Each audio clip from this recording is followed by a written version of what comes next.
হিন্দু ধর্মে নানা দেবদেবীর পূজা প্রচলিত। ভগবান গণেশ অন্যতম পূজিত দেবতা।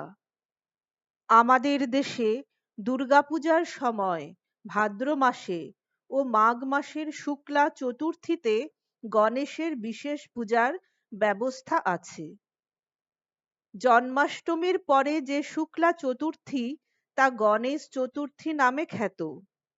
এই দিনে গণেশের পূজা, স্তবস্তুতি, ধ্যান ও প্রণাম মন্ত্র পাঠ করা হয় ভারতের নানা জায়গায়। মহারাষ্ট্রে এই সময় আড়ম্বরের সাথে শ্রী গণেশের পূজা করা হয়। পশ্চিমবঙ্গে দেবী কালিকার মতোই মহারাষ্ট্রে গণেশ দেবতা অত্যন্ত শ্রদ্ধা ও ভক্তি সহকারে সর্বত্র পূজিত হন। মুম্বাইয়ের সিদ্ধিবিনায়ক মন্দির পরিচিত ও জগৎ বিখ্যাত এই পূজার কারণে। আজকের ভিডিওতে শ্রী গণেশের প্রণাম মন্ত্র, ধ্যান মন্ত্র আলোচনা করব। আরও জানার চেষ্টা করব গণেশকে সিদ্ধিদাতা কেন বলা হয়, গণেশ পূজার ফলে ভক্তেরা কি লাভ করে থাকেন।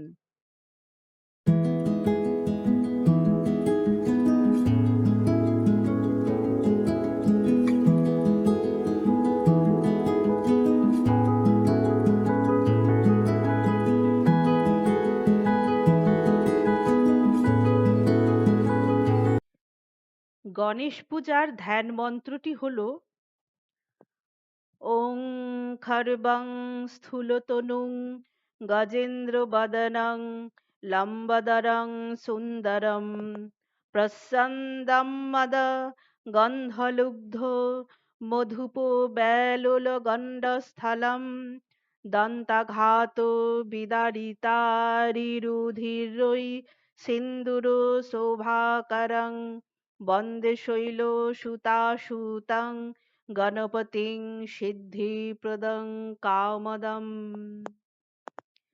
শ্রী গণেশের প্রচলিত ধ্যান মন্ত্রটিতে তাঁকে পার্বতী নন্দন, খর্বাকার, স্থূলতনু, গজেন্দ্র বদন, লম্বোদর, সুন্দর, সিদ্ধিপ্রদ, গাত্র গন্ধলুব্ধে ভ্রমররা তার গালের চারধারে ঘুরে বেড়ায়, দন্তাঘাতে বিদারিত শত্রুর রক্তে যার নিজ দেহ সিন্দুরের শোভা ধারণ করেছে, এইগুলি বলা হয়েছে। যিনি সিদ্ধিদাতা, কামদাতা, সেই গণপতির বন্দনা করি বলা হয়েছে।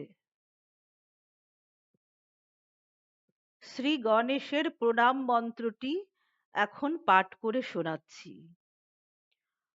ওং একদন্তং মহাকায় লম্বোদর গজাননং বিঘ্ননাশকরং দেবং হেরম্বং প্রণমাম্যহম।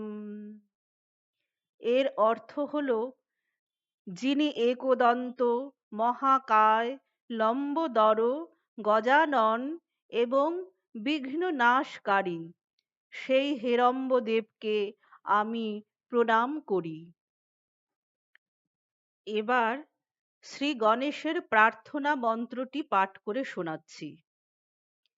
ওং দেবেন্দ্রমৌলি মন্দার মকরন্দ কণারুণাঃ বিঘ্নং হেরন্তু হেরম্ব চরণাম্বুজরে নবঃ। অর্থাৎ, দেবরাজ ইন্দ্রের মস্তকে বিরাজিত মন্দার পুষ্পের পরাগ সমূহের দ্বারা রক্তিম হেরম্বের পাদপদ্মের রেণু সমূহ আমার বিঘ্ন হরণ করুক। ভগবান গণেশের আরও একটি সুন্দর প্রণাম মন্ত্র আছে। সর্ববিঘ্ন বিনাশায় সর্বমঙ্গল হে তবে পার্বতী প্রিয় পুত্রায় গণেশায় নমো নমঃ। স্বয়ং ব্রহ্মা, বিষ্ণু ও মহেশ্বর সহ অন্যান্য দেবদেবীরাও গণেশের পূজা করেছিলেন।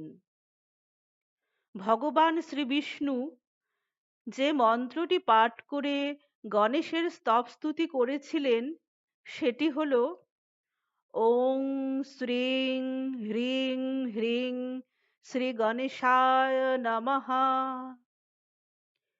হে মহাজন, তুমি সমস্ত দেবতা ও সিদ্ধদের মধ্যে শ্রেষ্ঠ। তুমি সনাতন ও জ্যোতিস্বরূপ। তুমি অব্যক্ত ও অক্ষয়, সর্বসিদ্ধিদাতা ও বিঘ্ন নাশকারী। তুমি ধার্মিক ও ধর্মস্বরূপ, সর্ব অভয় দাতা।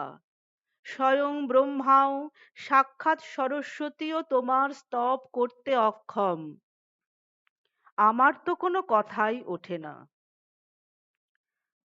এইবার গণেশ পূজা ও স্তব স্তুতি করলে ভক্তের কি কি লাভ হয় সেই সম্বন্ধে আলোচনা করছি।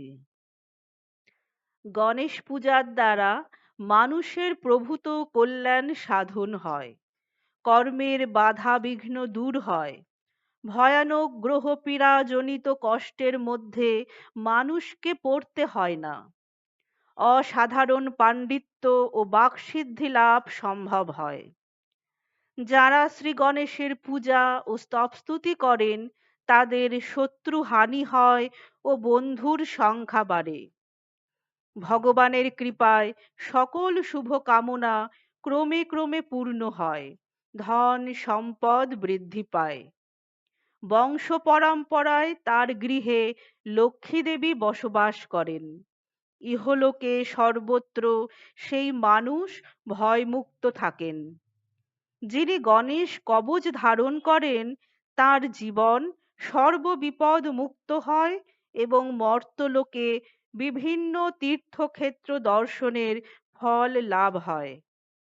মৃত্যুর পরে সেই ভক্ত শ্রী বিষ্ণুর চরণ লাভ করেন। যিনি গণেশ চরিত কথা শোনেন এবং পড়েন তিনি মহানন্দে জীবন যাপন করতে থাকেন। সুধী শ্রোতা দর্শকগণ, ভগবান শ্রী গণেশের পূজা স্তব স্তুতি এবং তার পূজার ফলাফলগুলি এতক্ষণ আলোচনা করা হলো। ভগবান শ্রী গণেশের আশীর্বাদে আপনাদের সকলের জীবন মঙ্গলময় হোক এই প্রার্থনা জানিয়ে আজকের ভিডিওটি এখানেই শেষ করলাম।